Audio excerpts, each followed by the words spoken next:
Batash will have his seasonal debut here, just like last year. Let's keep our eyes on him. And after the King's Stand, race 4 at 4:12 UK time and 11:12 Hong Kong time will be the St. James's Palace Stakes, over a mile over the on the round course. Jamie, which one do you fancy here?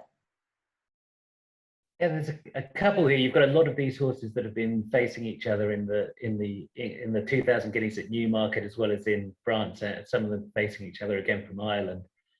So you'll look through that form. Poetic Flair, he keeps going to the well, and he's. I think you can draw a line through his race in France. He was unlucky to lose in Ireland. I think it's a very solid bet in this.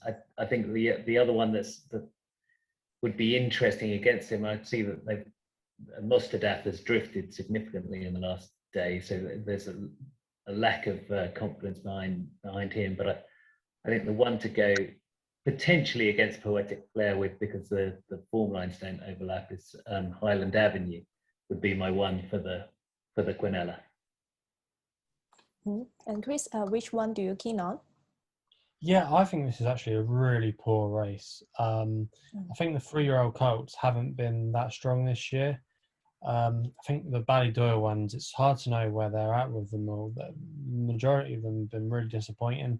Battleground has to bounce back. Wembley has their best one, arguably, has been St. Mark's Basilica, who racked up the French Derby and the French Guineas there. So, I don't know, is he really their best 3-year-old? If they sent him to France and they didn't want to campaign him over here, I'm not so sure. Yeah, there's a lot of horses in here at the top of the market I want to take on. I think Poetic Flair's gone to the well too many times. Battleground, not for me. Mostadaf, that was on soft ground. He's yet to race on this quicker surface, so that might not suit him. And Drawn and Stall 1 as well, which can be a slight negative. The one I'm taking a massive flyer on one here, and I really like his chances, is Maximal for Colin Keane and Sir Michael Stout. He's 25-1 in places, and he's got some really good form next to his name.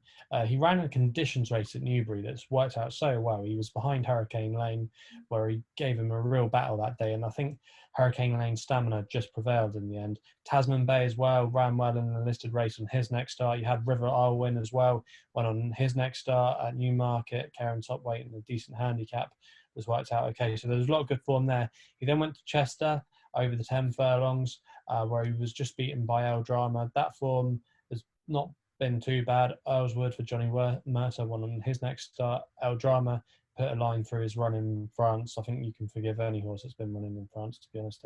A lot of the horses there just never got a clear crack at the race. Whereas Maximal, he's been running over those 10 furlongs, and I think tomorrow dropping back to a mile will really suit him, because if you actually look at his profile, very similar to Circus Maximus.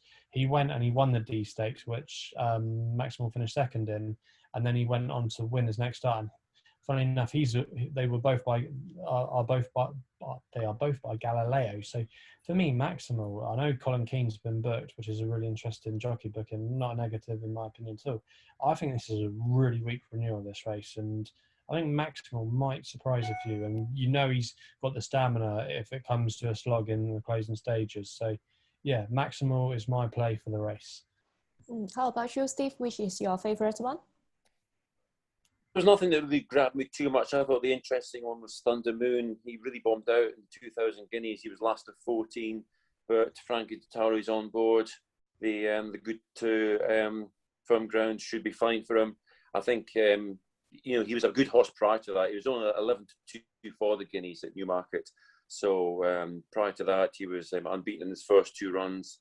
He was then third at Newmarket. So I think if he's back to anything like his best, then I think he has a very good chance. Apologies, by the way, for calling Liberty Beach a he, because I've had a busy day looking through form, and I think I'm losing my marbles. But yes, very much a progressive filly in the King's Stand. But yes, the 420, St. James Palace.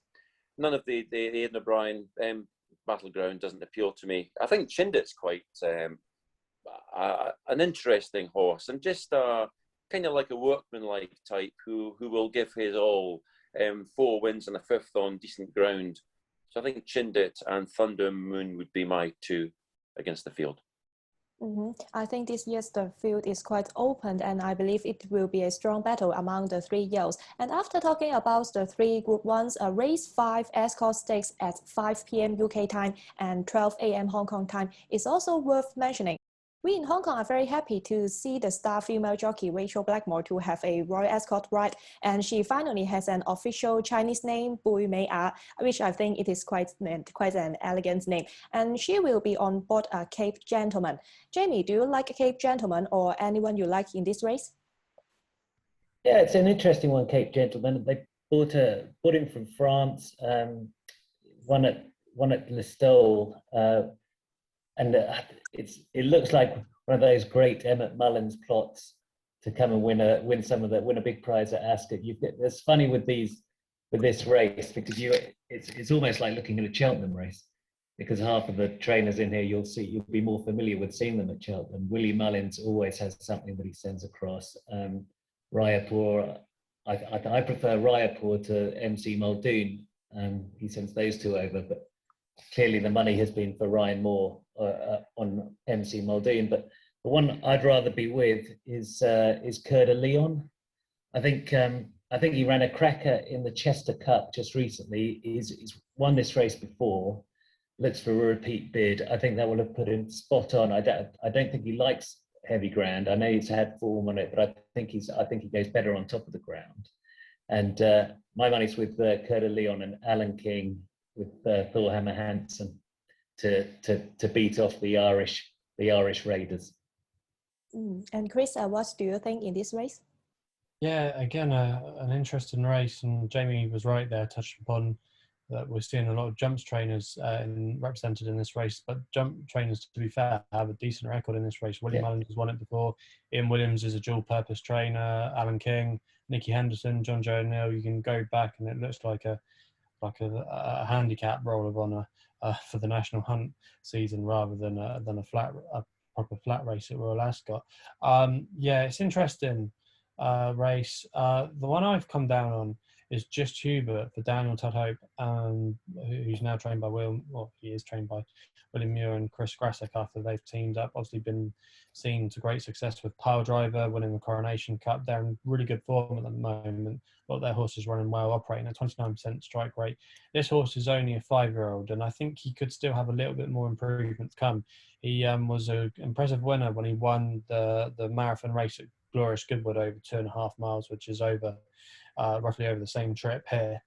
So we know he's battle hardened and he stays very well. He can be a bit of a quirky horse in the sense he does throw the towel in every now and again, but I think connections are starting to find the key to him. He ran an eye-catching race on his last start at Haydock in a decent handicap there. He's got official rating of 92. I think he might have a little bit in hand off his mark there. He could be a horse that might be able to achieve a rating in the high 90s.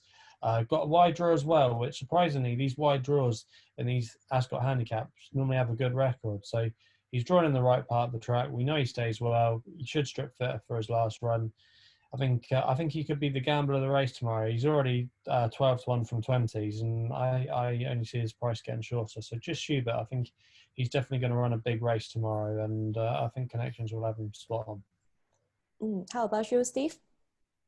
Well, I hate to be a copycat, but I also like Just Hubert. He did a very good reappearance at Haydock on ground too soft last time. And he also won at Goodwood last season over this sort of distance, 2 miles 4 on decent ground at 25-1 for Tom Marquand. So he's an interesting horse. I like Just Hubert, and he's a good stamp of a horse. He looks quite an impressive sort. And I don't have much conviction with the others, really. I think this has got a very good chance. And yeah, that's who I shall go along with. MC Muldoon, it's all the M's, isn't it? MC Muldoon for Mullins and Moore, and they haven't won on the flat since May 2018. But it's a short price for a horse with a few question marks about it. So yes, I'll stick with Just Hubert. Fantastic. So we just talked about the 4 races on Tuesday, and then we move to the NAP session. Apart from day one, I would also like to ask about your NAP for the whole Royal Ascot. Jamie, what is your NAP on Tuesday and your best bets for the whole carnival? I think I'm a big believer in Poetic Flare. I backed him in the 2,000 guineas when he won at a good price. But if anybody can keep a horse going to the well, think, you know, it's Jim Bolger. So I'm napping Poetic Flare for the first day.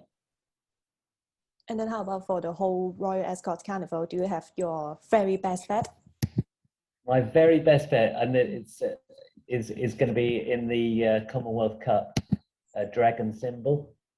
I just think we're crying out for a great sprinter and a decent 3-year-old sprinter. Out of all of the ones that I've seen, I think if there's something that could kind of lift that trophy, then I think Dragon Symbol could be something special. I think he was a little unlucky in his last race, and that's my nap for the week. And Chris, what is your nap on day one and for the whole week?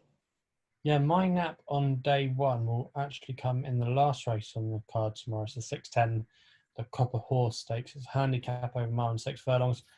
I really was keen on the chances of the max we can here for James Doohan and Mark Johnston. I was actually looking up the record of this horse last time, and he's got a great record at Ascot. He finished 4th in this race last year of his same handicap mark of 102. He was really unlucky last year.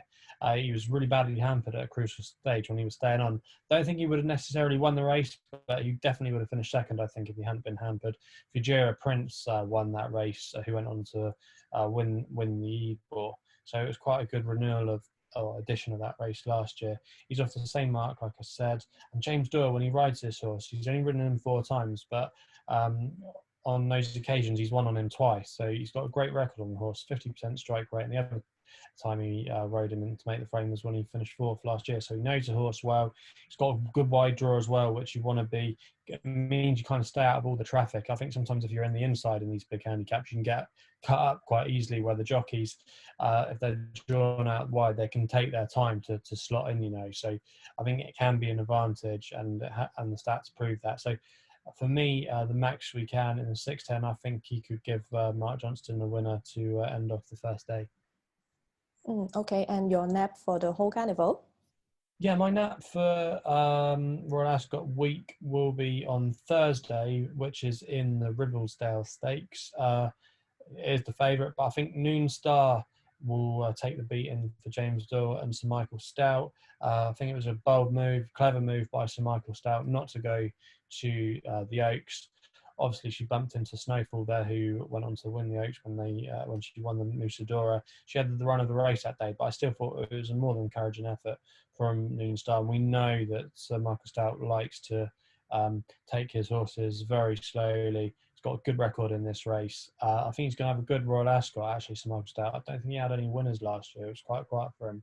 But I think he's got a good team to go to war with over the next few days. And this horse has just got a lovely pedigree that looks like they're just going to keep on improving.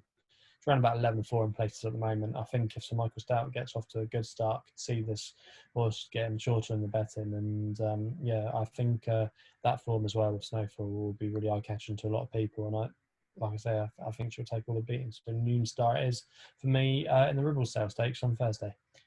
Okay, Steve, what are your naps?